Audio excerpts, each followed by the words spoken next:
I actually am the chairman of a company called FOD, but tonight FOD means Friend of Deborah.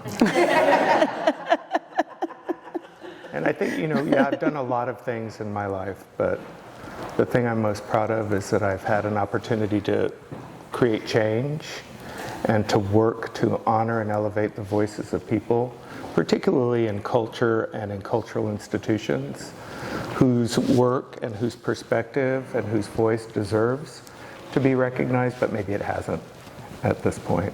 I will say this, I was 8 years old when I collected my first piece of art. My dad was born on the border of Texas and Mexico, and back then you used to be able to go back and forth across the border every day, and he used to like to go and eat lunch on Saturdays. And I remember that this one Saturday we walked into this gallery, probably the first gallery I ever walked into, and I saw this little sculpture of a chair, and I bugged my parents. I fell in love with it immediately. Buy me that, buy me that, buy me that. And they did, and I still have it. And I think today I recognize about myself the capacity to see in other people's work, not just the beauty of how their mind transpires, right? But what it means to people and the impact that it can have on children and families and people who, maybe in this society haven't quite been recognized but deserve to be recognized. And that's how I see my friend Deborah. So since I've met Deborah, I have become a collector of her work. I think that this show, this collaboration with Jennifer Baahng and with this gallery, thank you, MaMa, is a milestone in Deborah's career that she deserves, that has been a long time coming. And this conversation tonight is an opportunity for us to explore how she got to this moment and what she hopes to do with this moment for all of us. So I'll just open the floor to my friend Deborah Buck by asking her, like me, at 8 years old, when did you know you were a painter and an artist? My first toy, my favorite toy, was a pencil. And it's true. I mean, my first memory of playing was drawing and Play-Doh and sculpting things. So I can't really remember a point in time when I wasn't drawing, when I wasn't making something look different than I found it. And I think that is what continues to propel me. It's inherent in me. It's innate. And so I feel as though there really wasn't a choice. I didn't really choose to be an artist. I felt like it chose me. Where does this come from? Who are they? My little friends. But no, actually, so let's see. These two murals have very different identities. So I guess I'll start with this one first. Let's see, I had gotten a new studio 2 years ago, which had these really long, big walls, which were just a dream come true. And so I'd been thinking, I really should just roll out some paper and just get busy, just make a really big painting. And that took courage, because the paintings in the front were sort of my standard size, like my bandwidth, my wingspan. But when I was told that I would be having this show at La MaMa, I thought, oh, that's a big space. Now, what am I going to do? And I just didn't like the idea of like boom, boom, boom, boom, boom. I wanted to use this plethora of space in a really productive way. So I rolled the paper out, 15 feet of it, and I started working. And the first thing that I knew was that I wanted to make a mural about the march of time, about time.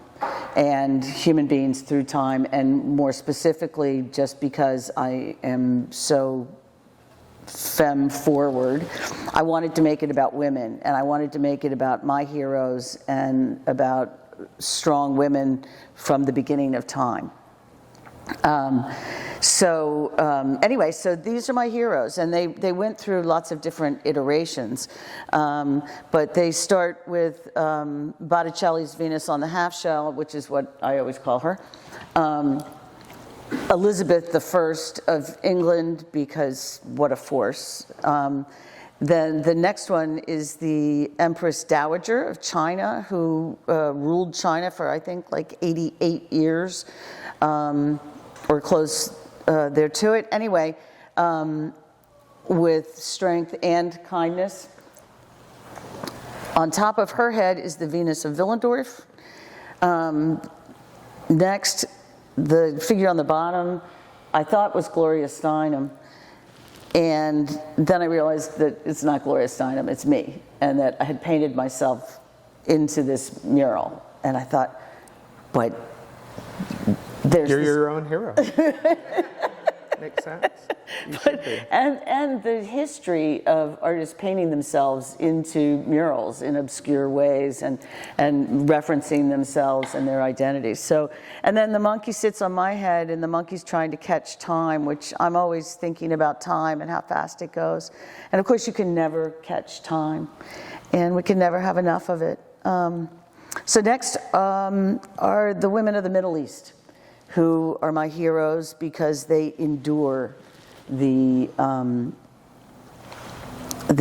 prisons of the clothing that they're made to wear, and the rights that they are not given, and yet they endure. And so I felt that they needed to be there, and they represented to me the women of the desert, and that hasn't changed. That, you know, there are places where the way women are treated have not changed.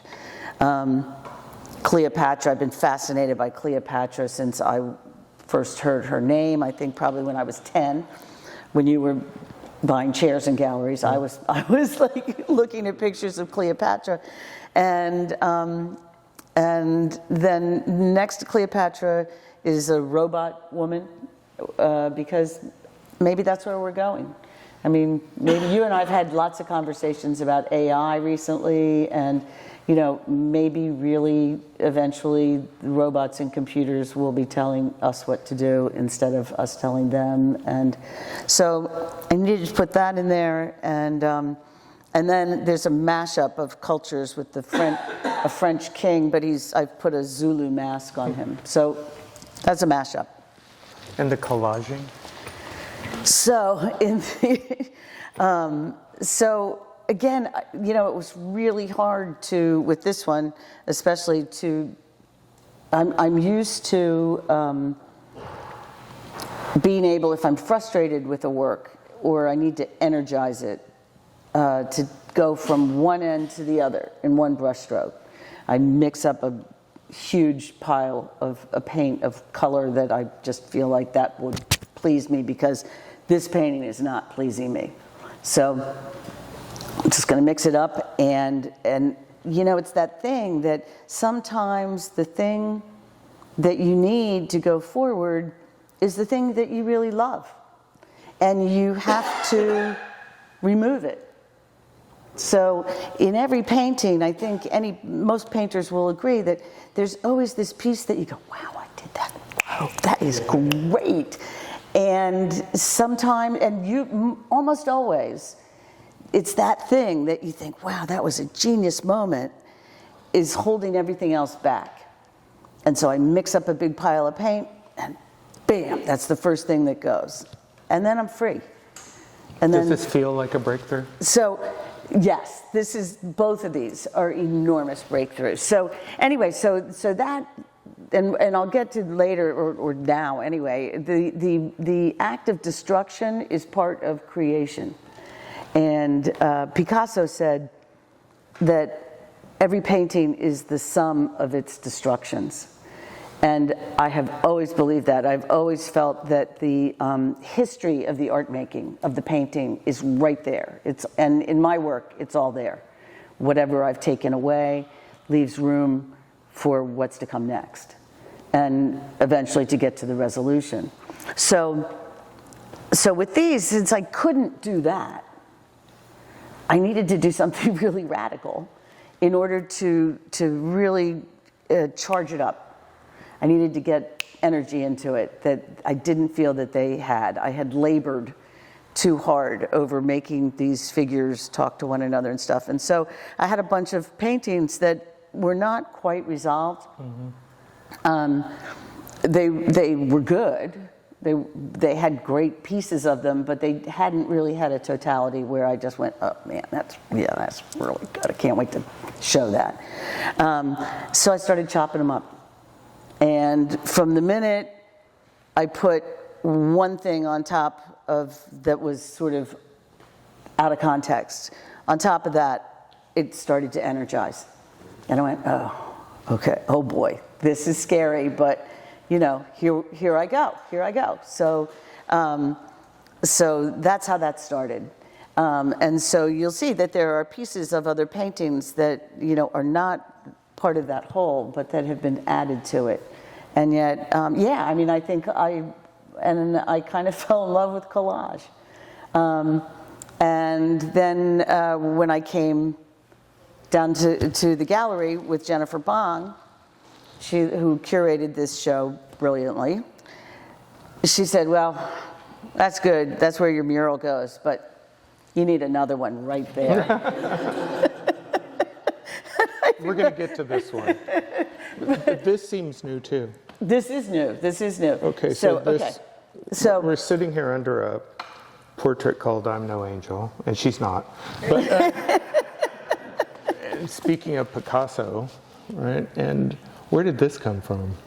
So let's see. Part of this revolution has been that I've been working with ink and paint and pastel on paper for years now, but they have to be framed because they're fragile, because they're on paper. And lots of people have said to me, you know, I just wish I could see it without the frame, without the glass, without the plexiglass. It's not immediate. I want that. And I had worked for many, many years, oil on canvas, enormous, huge pieces. But when I became pregnant with my son, I had to stop using oil paint and gallons of Arsol. So I began to paint in acrylics, and had to, right? Because, and then I thought, you know, this is something I need to do anyway, because this is not good for me. The paint and the Varsol and the oil paints and stuff are going to kill me from huffing all this stuff. So I got panels and I started working on them, but they were just frustrating me. I couldn't get them to do what the paper had done with the paint, etc. But I kept doing it, and I kept doing it, and I got smaller ones, and I started working on black backgrounds, and I started making portraits. Portraits come easily to me. I'd always painted portraits. I mean, as a kid, I painted everybody in my family and more. And all of a sudden, the paint started to work. And it felt like it had on the canvas with oil for the first time in a long time. And so I want to do a whole series of these portraits. And who are they? Not sure.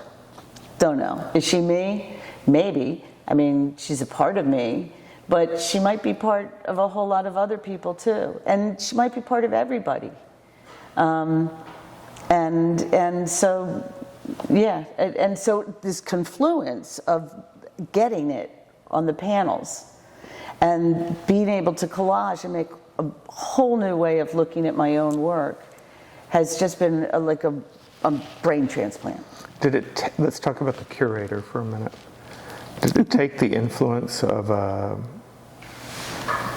female curator to inspire the next generation of your work? I mean, clearly it did. What happened? No, clearly it did.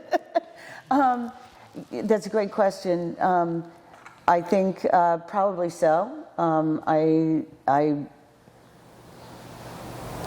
Jennifer and I were just kind of getting to know one another, but I already knew that she was very, very smart. I knew that she understood the process of being a painter. She has been a painter in her life. And I trusted her. Mm-hmm. And I trusted her. And it's interesting because I don't know that I would have trusted a man quite the same way. Probably not. But probably not, because I would have felt like in some way I would have misinterpreted it and thought, well, why is he making me change? Why is that happening? But because I did trust her, I allowed it to push me into this next place. And I feel as though, I have worked on this at the same time that I was working on these. So my studio practice has just opened up so much. And I'm just so grateful that I was open to hearing, like, you need to everything you're talking about today is activist statements, right? And one of my favorite moments with an artist was with a woman artist when she was 100 years old, who didn't really get recognized by museums until she was 99 years old. And I asked her this question, why? Because all of the people around her, abstract expressionists, men, whose work wasn't any better than hers, they became famous. And I said, Carmen Herrera, why not? I said, because I was a woman and a Latina. So do you feel, because of the way, not just because of your gender, but because of who you are and the way your life has been, that your career thus far hasn't been what it should be? Absolutely. Absolutely. I know for sure that if this artist's mind had been born in a male body, that the art world would have seen me earlier than they did. When I was 18 years old, Clifford Still sent me on a scholarship to the Skowhegan School. He said, you need to go there. I'm not going to tell you why. He had been given the award for painting in 1975, and he sent me, and I turned 18. Everybody else there at Skowhegan, everybody else was at least in graduate school or beyond. And it was incredible. It was obviously really sort of amazing. And when I came back, we met, and he said, so what did you learn? And I said, well, I learned that there were a lot of people there who were trying to figure out, like, what an artist looks like. And they were, like, wearing their pajamas and berets all summer, or they decided to change their sexuality for that summer or maybe beyond, et cetera, et cetera. But I just stayed in my lane and read everything I could and talked to as many artists as I could. And it was a really difficult time. And he looked at me and he said, that's good. You learned exactly what I wanted you to. And then I moved to New York, and I kept being put in shows like Women Where To Now, 3 Women Paint, Women Artists. And it was really, really frustrating. And then I had my son, Sam, and it was very difficult to be a caretaker and a creative at the same time. And I remember being pregnant and being in an opening down in Soho and just thinking, oh, please just let the earth open up and swallow me whole, because I feel like such a duck out of water here.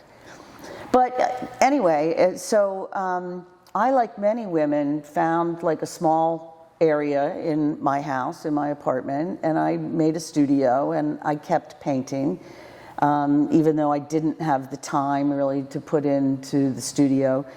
and your bandwidth changes, and you don't have time to think about your angst or what it is that is really weighing on you, you know, every day, like you do when you're in a studio, when you're not in that place. So I'm very, very, very aware of all of the women out there who have really just kept going, despite the fact that the art world doesn't want to see them pregnant. Dealers don't want to hear that they're pregnant. They're not embraced as mothers and caretakers. And so it's one of the reasons why I'm a real champion of women in the arts. And I think that there are changes that we all know must happen. And I've devoted a part of my life to working towards those goals. And, you know, I knew that we'd probably get to this because being an activist for women and you being an activist for every single person on the planet, I think. But anyway, I mean, I think that that in doing this work, that statistics are always really, really important, and that sometimes if you can't reach somebody, a statistic will make them stop cold. So I just have two that I want to share. According to the National Museum of Women in the Arts, that I absolutely adore, and they just opened a new building in Washington, and it's going to be amazing, 51% of visual artists today are women. Yet only 13.7% of living artists represented by galleries in Europe and North America are women. This is a statistic from 2023. Here's another one. MoMA's permanent collection display is 12% women. The Metropolitan Museum of Arts is 4%. The auction price differential between living female and male artists is 1 to 7. For dead artists, it's worse, 1 to 10. So something has to be done. I'm doing my best.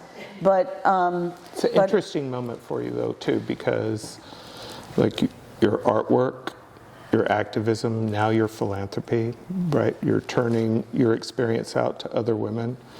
And I'm curious about, I have a friend who's also an artist. She's in her 80s, and she just had a major show, and she says it's my mid-career show. Right. Does it give you, Yeah. does this moment give you a sense of urgency?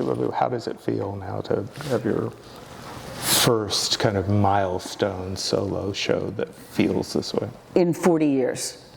So when I was 25, 40 years ago, I had my first one-person show in New York. And I was represented by a gallery. Then my work changed. I started making these figurative paintings of dead brides, dead nuns, and etc. Anyway, lots of beauty queens, dead beauty queens, dead beauty queens on floats. And the gallery was like, you know? You know. Right. And so that was that. Anyway, and then of course, you know, marriage and motherhood came along, and I didn't get that wind again until 10 years ago when my son went to college and I got a divorce. So I was liberated. And the liberation apparently just keeps happening. And so I feel that I'm free. I'm free. And by being free, I'm reaping the rewards of freedom. So let's move to this. Okay. The eyes have it.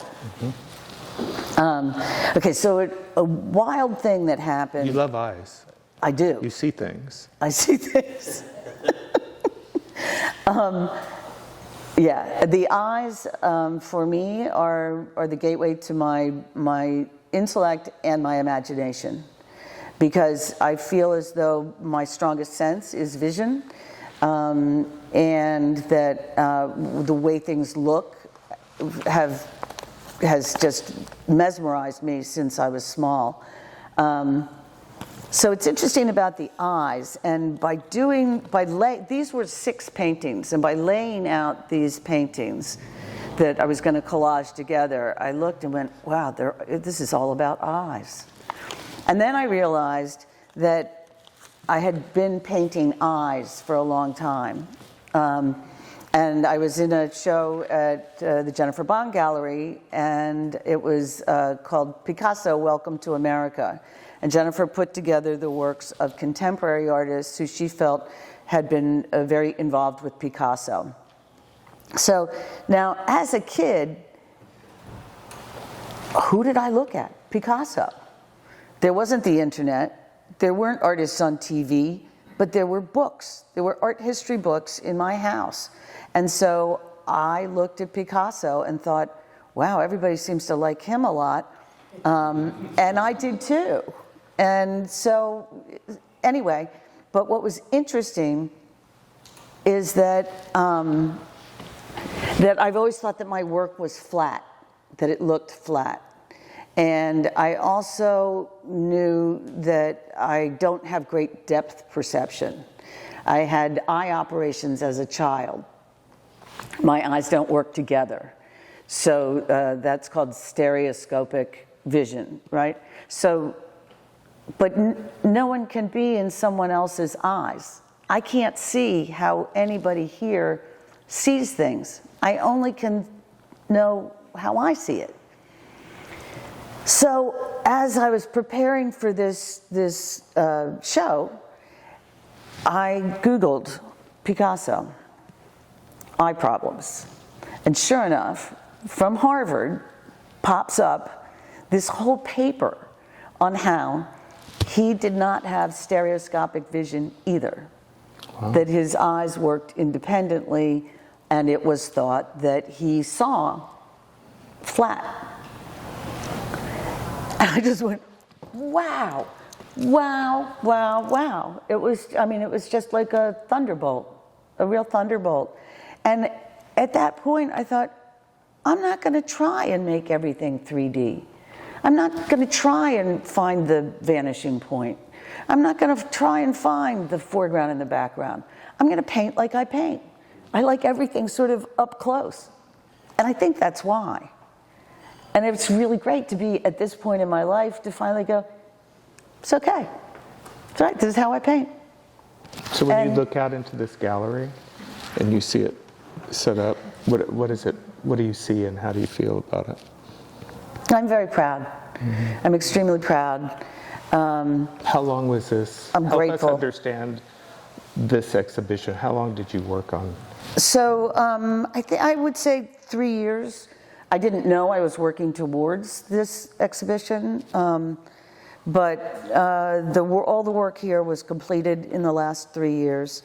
I worked a bunch of it, like the piece outside, and those creatures were in the backyard. And I'd say, like, hi, Mr. Bunny, how are you doing? What's happening? Yeah. Well, identity is different today than when we were growing up, right? And there's so many different identities here, right, that are embodied in your work and in this show. And I think even if you look at the inequity in your profession, right, and I look at the metrics you just laid out for everyone, I could get depressed, mm-hmm. but you're hopeful, right? Mm-hmm. So where is this going? Where's it going? The question is the answer, A, which is a tenet of Buddhism, and I've always said that. I have to keep questioning. How can I better convey my thoughts and my dreams and my hopes for the world? And how can I fine-tune all of those things so that my message is more clear? And you're right.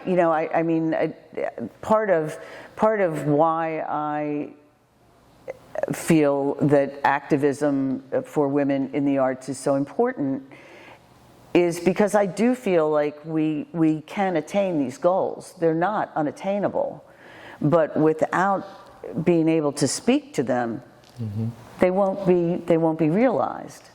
You know, I read something the other day that said, well, it looks as though like by 2053 we might attain, and I was like, I don't have that kind of time. You have a sense of urgency? Totally. And also, I mean, there are only so many more years I can live. And so I want to make as much art as I can, in whatever way I can. And I want to continue, you know, it's about just continuing to challenge myself too.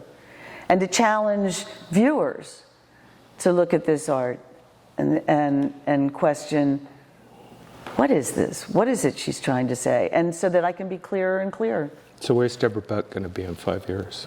Where am I going to be in 5 years? I'll be in my studio, cranking. You know, where would I like to be? I would just like to continue being able to show my work, to exhibit my work, to have people react to it. I'd like to listen to what people say about my work. And I would like to continue to point out where we need to go and what we need to do for women. And it, you know, if we do that, then it makes a better art world. You know, there's an expression that high waters raise all boats. And, you know, I feel as though if we let women rise, then we all rise. And that, you know.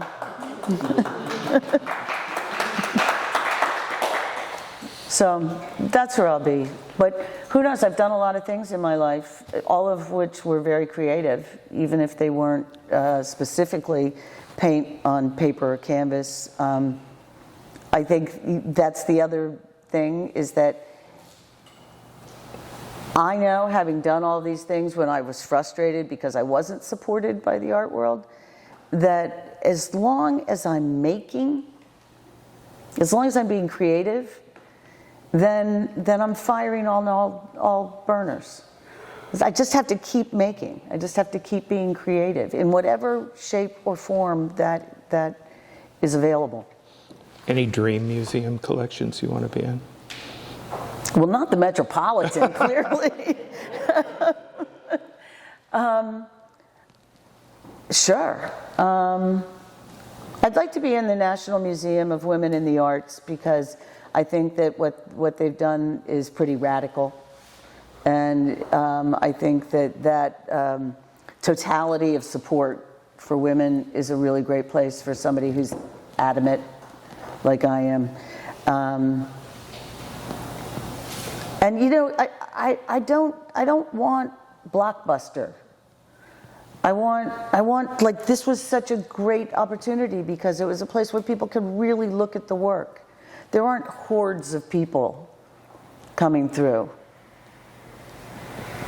Not every day. But anyway, yeah, so that's what I think. I like the idea of national. Yeah, right? Right? I like that also word. the Phillips collection, which is one of my favorite museums, but that kind of scale would make me very, very happy. I don't know, I look at this work, the other term is out of many one, right? E pluribus unum. Look at all of them. So let me Yeah. where did the title for this show come from? Oh, for the show. Jennifer, as curator, came up with the title, Into the Wilds, to crash is divine. And so basically that was referencing this big departure of, like, okay, we need a mural. How are you going to do it? How are you going to get it? And that whole notion that I, again, destroyed my own work in blind faith, that by doing that, I would be able to create what I wanted. I would be able to meet my goal, which was to make these enormous paintings. So the to crash is divine references that. Now, the really funny thing about that is that in my 20s, because my eyesight is not great and sometimes I can be a bit clumsy, my nickname was Crash, and my maiden name was Jones. So when she said to me, "To crash is divine," I said, "Wait, what did you just say?" So again, serendipity, and serendipity like that is you just have to follow the breadcrumbs. When you have things like that come together, you just have to keep following those breadcrumbs. And I think that's what I've done all my life. I've just kept following the breadcrumbs, and they've led me here. And next will be a one-person show at Jennifer Baahng Gallery in May, which I'm very, very much looking forward to. I think I'll keep exploring these portraits. Keep doing collages too. And I definitely feel another mural coming on. And I kept doing the collage work since these were completed. So it's just a gift to find a new way of working for an artist. I think it's probably one of the largest gifts that the world can give an artist, is to discover a new way in which to express themselves. Okay, last question. Okay, go. What would you tell the 20-something-year-old Crash Jones? If you knew what you knew back then, what you know today, what would you say to her? I would tell her not to be afraid. I would tell her, you believe in yourself, and don't let anybody make you not believe in yourself. And so I used to, in my 20s, like as a joke, if somebody would say, "Well, who are you?" I'd say, "Crash Jones, famous artist." I wasn't famous at all, right? But it was a way of, sort of conveying that to myself. So I would say, don't be afraid. Just keep making. Just keep making yourself grow. Keep learning. Keep growing. Making yourself better. Crash Jones, everybody.